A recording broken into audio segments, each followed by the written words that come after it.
નમસ્કાર દર્શક મિત્રો, 99 ન્યૂઝ ચેનલમાં આપનું સ્વાગત છે। હું છું વિરાંગ મહેતા। સમાચારમાં વિશેષ જોઈએ તો મહેમદાવાદ તાલુકાના ખાતરજ ગામના 80 વર્ષીય વૃદ્ધ એવા જસુભાઈ ભટ્ટ દ્વારા એસિડ પીને પોતાનું જીવન ટૂંકાવ્યાનો બનાવ બન્યો હતો। ત્યારે પરિવારજનો દ્વારા આક્ષેપ કરવામાં આવ્યો હતો અને એ વખતે તેઓનું પીએમ કરવા માટે નહીં લઈ જવા માટે પણ એડી ચોટીનું જોર લગાવવામાં આવ્યું હતું અને પરિવારજનો દ્વારા કુટુંબના અનેકો લોકો પર આક્ષેપો લગાવવામાં આવ્યા હતા કે જમીનના વિવાદને લઈને તેઓએ પોતાનું જીવન ટૂંકાવ્યું છે। ત્યારે પોલીસ દ્વારા ઘટના સ્થળે પહોંચીને તેઓને પીએમ અર્થે ખસેડવામાં આવ્યા હતા અને એડી પણ કરવામાં આવી હતી। ત્યારે આ જે વિવાદિત કેસની અંદર મહેમદાવાદ શહેરના ભાવેશ રાવલ પર પણ પરિવારજનો દ્વારા આક્ષેપ લગાવવામાં આવ્યા હતા કે તેઓ પોતાના રાજકીય બળનો ઉપયોગ કરી રહ્યા હોય। ભાવેશ રાવલ જેઓ હાલમાં ભાવેશ રાવલ ફાઉન્ડેશન ચલાવી રહ્યા છે તેમજ ભારતીય જનતા પાર્ટીમાં તેઓ મહામંત્રીનું પદ ધરાવે છે। રેલવે કમિટીમાં તેઓ સભ્ય હોય અને ઇન્ટરનેશનલ હ્યુમન રાઇટ્સ કાઉન્સિલિંગ ભારતના તેઓ સમગ્ર ભારતના યુવા પ્રમુખ છે। તેમજ એટીવીટીમાં પણ તેઓ સભ્ય હોય અને ભાવેશ રાવલ ફાઉન્ડેશન હાલમાં તેઓ ચલાવી રહ્યા હોય, જેથી કરીને તેઓની પર આક્ષેપો લગાવવામાં આવ્યા હતા। ત્યારે તે આક્ષેપોને સમગ્ર વખોડી અને તેઓને પાયાવિહોણા ગણાવી તેઓ દ્વારા પણ જણાવવામાં આવ્યું છે કે પરિવારજનો દ્વારા જે તેઓના પર આક્ષેપો લગાવવામાં આવ્યા છે તેને તેઓ વખોડી રહ્યા છે અને તેઓ પણ આવનાર સમયની અંદર તેઓની પર કાયદાકીય કાર્યવાહી કરશે। ત્યારે ભાવેશ રાવલ ફાઉન્ડેશન દ્વારા પણ મીડિયા સમક્ષ પોતાનું નિવેદન આપવામાં આવ્યું હતું કે જે મારા નામ અને મારી પ્રતિષ્ઠાને લઈને જે આક્ષેપો લગાવવામાં આવી રહ્યા છે તે તદ્દન ખોટા અને પાયાવિહોણા છે। વિરાંગ મહેતા, મહેમદાવાદ। નામ છે, શું પરિચય છે તમારો? ભાવેશ રાવલ। જે આ જસુભાઈ એ એસિડ પીધેલ છે અને એની અંદર પરિવારજનો દ્વારા જે આપની પર આક્ષેપ મૂકવામાં આવ્યો છે, શું કહેવા માંગો છો? તમામ આક્ષેપો જે મારી પર લાગ્યા છે એ પાયાવિહોણા છે।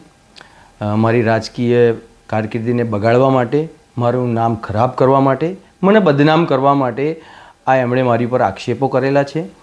અને જે આક્ષેપોના જે વિડીયો જે વાયરલ એમણે કરેલું છે, જે મીડિયા સામે સ્ટેટમેન્ટ આપી, તમામ એના જે ફૂટેજ લઈ અને આઈપીસી 500 કલમ હેઠળ મારા વકીલ જોડે વાત કર્યા મુજબ હું એ લોકો ઉપર માનહાનિનો દાવો કરવાનો છું ટૂંક સમયમાં। તો ભાવેશભાઈ, આમાં સત્ય હકીકત શું છે? કહેવાય છે કે જમીનના પૈસાના મામલાને લઈને આ બધી માથાકૂટ થઈ છે, તો એ વિશે શું કહેવામાં આવે? સત્ય હકીકત એવી છે કે રતિલાલ છોટાલાલ ભટ્ટના 6 દીકરા અને 2 બહેનો, એમ 8 ભાગ પડે। જમીન 6 વીઘા વેચેલી છે। જે 2 બહેનો છે એમાં મારા મમ્મી અને મારા માસી, જે 2008ની અંદર સ્વૈચ્છિકપણે અમે અમારો હક જતો કરેલો છે। 2008ની અંદર લેખિત આપેલું છે મારા મમ્મી અને મારા માસીએ કે અમારા ભાઈઓ સાથે અમારે કોઈ લેવડ દેવડ નથી અને અમારો ભાગ જતો કરીએ છીએ। અમારા ભાઈઓએ અમારા બધા જ વાર વ્યવહાર તહેવાર કરેલા છે, માટે અમારે એમાં કંઈ લેવાનું નથી। અને આ વાંચી વિચારી સમજીને બંને બહેનોએ, મને પણ સમજણ હતી, જામીનમાં પણ હું જ હતો, મારા મમ્મીએ જે સહી કરી એની જામીનમાં પણ હું હતો, અમે અમારા બંને બહેનોએ ભાગ જતો કરેલો છે। ત્યારબાદ જમીન વેચી એના જે પૈસા આવ્યા એ ભાગ લેવા માટે ચંદ્રિકાબેન રતિલાલ ભટ્ટ એટલે કે જે મારા માસી અને દેવાંગ યોગેશભાઈ ભટ્ટ જે મારા માસીના દીકરા થાય, એ લોકોએ 50 લાખની માંગણી કરતાં મારા મામાએ એવું કહ્યું, બેન તારું નામ બામ કશું નથી, તે છતાંય અમારી એવી ઈચ્છા છે કે આ જે પૈસા અમે 25 લાખ બંને બહેનોને આપી દઈશું અને આપવાના હતા। મેં પહેલે દિવસથી જ મારો ભાગ જતો કરેલો છે। મારા મમ્મીએ અને મેં અમારે કોઈ પણ પ્રકારનો રૂપિયો લેવાનો નથી, આજ સુધી લીધેલો નથી, પછી પણ લેવાના નથી। આ મારા માસી એવું કહે છે કે જો ધર્મિષ્ઠા ભાગ ના લેતી હોય તો 50 લાખ રૂપિયા મને આપો, 25 નહીં 50 જ લાખ હું લઉં। એ 50 લાખ લેવા માટે એમણે દસ્તાવેજ રદ કરવા માટે પ્રાંતમાં એમણે અરજી આપેલી છે।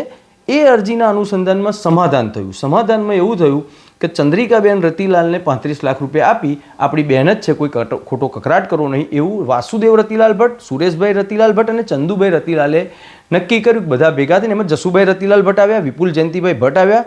જે લોકોએ 5 લોકોએ આ ભાગ લીધેલો એ 5 જણાએ નક્કી કર્યું। એ નક્કી કરવામાં 35 લાખ રૂપિયામાં સમાધાન થયું। 35 લાખ રૂપિયા ચંદ્રિકાબેન રતિલાલ ભટ્ટને જે દિવસે ઘટના થઈ એ દિવસે 2 વાગે આપવાના હતા। એમાં 25 લાખ રૂપિયા વાસુદેવ રતિલાલ ભટ્ટ, ચંદુભાઈ રતિલાલ ભટ્ટ અને સુરેશભાઈ રતિલાલ ભટ્ટ 25 લાખ રૂપિયા લઈને બેઠા।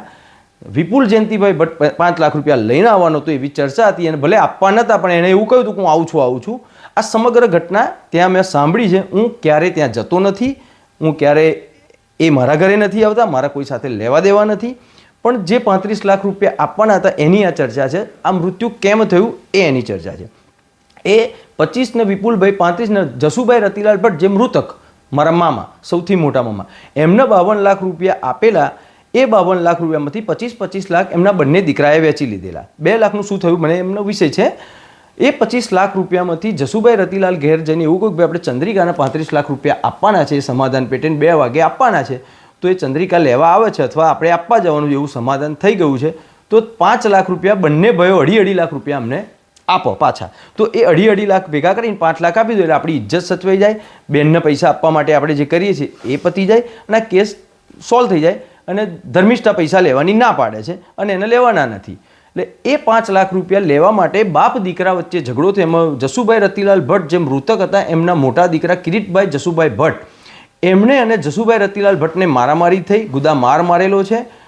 અને એ માર માર્યા પછી એમણે એવું કહ્યું પૈસો 1 પણ રૂપિયો નહીં મળે, મેં ફક્ત પૈસા ફિક્સ કરી દીધેલા છે, મારી જો રૂપિયો રહ્યો નથી, તમારે મરી જવું હોય તો મરી જાઓ, ઝેર પીવું હોય તો ઝેર પી જાઓ, તમારે જે કંઈ કરવું હોય કરો, તમે વેચાઈ જાઓ, અમારો કોઈ મતલબ નથી, આ પૈસામાંથી હું પૈસો આપવાનો નથી. એ લાગી આવતા જસુભાઈ રતિલાલ ભટ્ટે ઝેર પીધું યા એમને પીવડાવ્યું એ પોલીસ ઇન્કવાયરી ચાલી રહી છે. PM રિપોર્ટ આવી ગયો હશે અત્યાર સુધીમાં. AD દાખલ થઈ ગયેલી છે. ન્યાયતંત્ર પર પૂરેપૂરો મને વિશ્વાસ છે. આનું સત્ય બહાર આવશે જ. અને હું પણ આ સત્ય લાવવા માટે પ્રયત્ન કરી રહ્યો છું. હું બધાને હવે મળી રહ્યો છું કે આમાં સત્ય શું છે. જો એમણે માર્યા છે તો પણ બહાર આવશે. વાસુભાઈ રતિલાલ ભટ્ટનો યા સુરેશભાઈનો યા મારો હાથ આવશે તો પણ બહાર આવશે. એ પોલીસ નિષ્પક્ષ એનું કામ કરી રહી છે. છેલ્લો સવાલ કે એ લોકો આક્ષેપ લગાવે છે કે આપ રાજકીય બળ લગાવી રહ્યા છો, રાજકીય આપણી તાકાત લગાવી રહ્યા છો, તો આપનો એવો શું હોદ્દો છે કે આ લોકો રાજકીય જોડે થેન્ક યુ. રાજકીય બળ લગાવવાની એમાં કંઈ જરૂર નથી. પરિવારનો શબ્દ છે. જેવું મને આજથી જે દિવસે ઘટના બની 2-3 મીડિયા મિત્રોના મને ફોન આવ્યા તમારા બાઇટ આપવાની છે. મેં મીડિયા મિત્રોને કહ્યું હતું કે મારા પરિવારનો મામલો છે, મારામાં બાઇટ ના આપવાની હોય, અમે અમારા પરિવાર રીતે અમે સુલે કરી દઈશું. પણ જ્યારે મેં જોયું તો મીડિયા મારું પણ નામ દે છે, મને બદનામ કરવાની કોશિશ કરી છે. આ રાજકીય હોદ્દા, હું હાલમાં મહેમદાવાદ તાલુકા ભારતીય જનતા પાર્ટીનો મહામંત્રી છું. રેલવે કમિટીની અંદર હું સભ્ય છું. ઇન્ટરનેશનલ હ્યુમન રાઇટ્સ કાઉન્સિલમાં ભારતનો યુવા પ્રમુખ છું. ATVTમાં સભ્ય છું. આવા અનેક હોદ્દા છે. એ રાજકીય સિવાય ભાવેશ રાવલ ફાઉન્ડેશન મારું ચાલે છે. મારી પ્રગતિને અટકાવવા, મારી છબીને ખરાબ કરવા આવા ઘણા પ્રયત્નો આગળ પણ એમણે કરેલા છે અને નિષ્ફળ રહ્યા છે. આમાં પણ નિષ્ફળ જશે. એ પોલીસ તપાસ કરી રહી છે. છેલ્લો સવાલ કે આક્ષેપો તમારી પર લગાવવામાં આવે છે એ તમે શું માનો છો? યોગ્ય છે? પાયા વિહોણા છે અને એ પાયા વિહોણા આક્ષેપો સામે હું એમની પર માનહાનિનો દાવો કરવાનો છું. અને છેલ્લો સવાલ તમે પૂછો એટલા પ્રશ્ન પૂછી શકો છો, મને કોઈ ચિંતા નથી.